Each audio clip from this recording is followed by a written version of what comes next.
ఇంధనాన్ని పొదుపు చేయండి, పెట్రోల్ డీజిల్ వాడకాన్ని తగ్గించండి, వినియోగాన్ని తగ్గించండి అని చెప్పి ప్రధాని మోదీ తాజాగా పిలుపునిచ్చారు. దీంట్లో భాగంగానే ప్రజలకు చెప్పడం మాత్రమే కాదు, నేను కూడా పాటించాలి కదని చెప్పి ప్రధాని మోదీ తనకున్నటువంటి కాన్వాయ్ని కూడా తగ్గించుకున్నారు.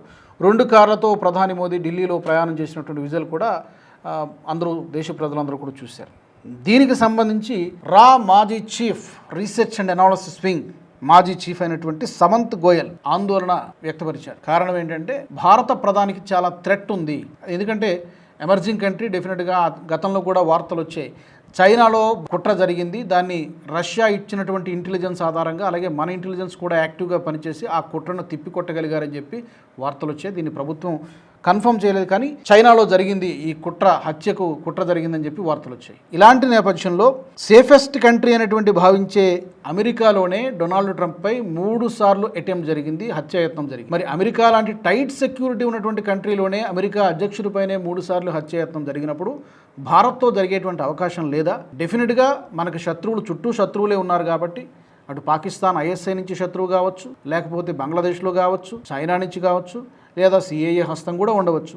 ఎటు నుంచి ఎలాంటి ముప్పు పొంచి ఉందో మనం ఊహించడం కష్టం. కాబట్టి ఇలాంటి నేపథ్యంలో ప్రధానమంత్రి మోదీ కాన్వాయ్ని తగ్గించుకోవడం అనేది డెఫినెట్గా అతని భద్రతకు చాలా పెద్ద విఘాతమే అవుతుంది. ఇది సరైనటువంటి నిర్ణయం కాదు అని చెప్పి సమంత్ గోయల్ ఆందోళన వ్యక్తం చేశారు. ఇలాంటి పరిస్థితుల్లో ప్రైమ్ మినిస్టర్ సెక్యూరిటీని తగ్గించడం కాదు, ఉన్నదానికంటే మరింత పెంచాలి. కానీ మరి ఎందుకు నిర్ణయం తీసుకున్నారో తెలియదు.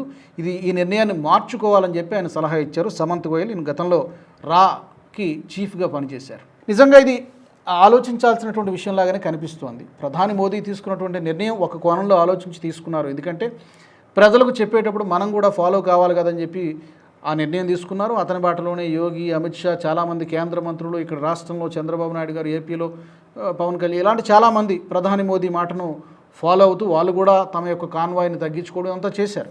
కరెక్టే. కానీ యోగి లాంటి వాళ్ళకి, లేదా ఇక్కడ వెస్ట్ బెంగాల్లో సువేందు అధికారి లాంటి వాళ్ళకి, హిమంత బిశ్వ శర్మ లాంటి వాళ్ళకి, వీళ్ళందరికీ మించి ప్రైమ్ మినిస్టర్ మోదీకి ఎక్కువ ప్రమాదం పొంచి ఉంది. చాలా మంది కళ్ళు అతనిపై, భారత ప్రధానిపై ఉంటాయి కాబట్టి ముప్పు ఎక్కువగా ఉంటుంది. మరి ఈ ముప్పును ఎదుర్కోవాలంటే సెక్యూరిటీని తగ్గించడం అనేది ఎంతవరకు సరైనటువంటి చర్య అనేది డెఫినెట్గా ఇది మన భద్రతా సంస్థలు ఆలోచించాల్సిందే.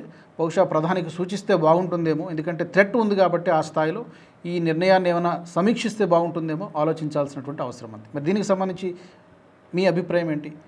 ప్రధాని తీసుకున్నటువంటి తన కాన్వాయ్ని తగ్గించుకోవడం, భద్రతను తగ్గించుకోవడం సరైందేనా, లేకపోతే మాజీ చీఫ్ చెప్పినట్టుగా లేదు భద్రతను మరింత పెంచాల్సినటువంటి అవసరం ఉందా మోదీ గారికి? చెప్పండి.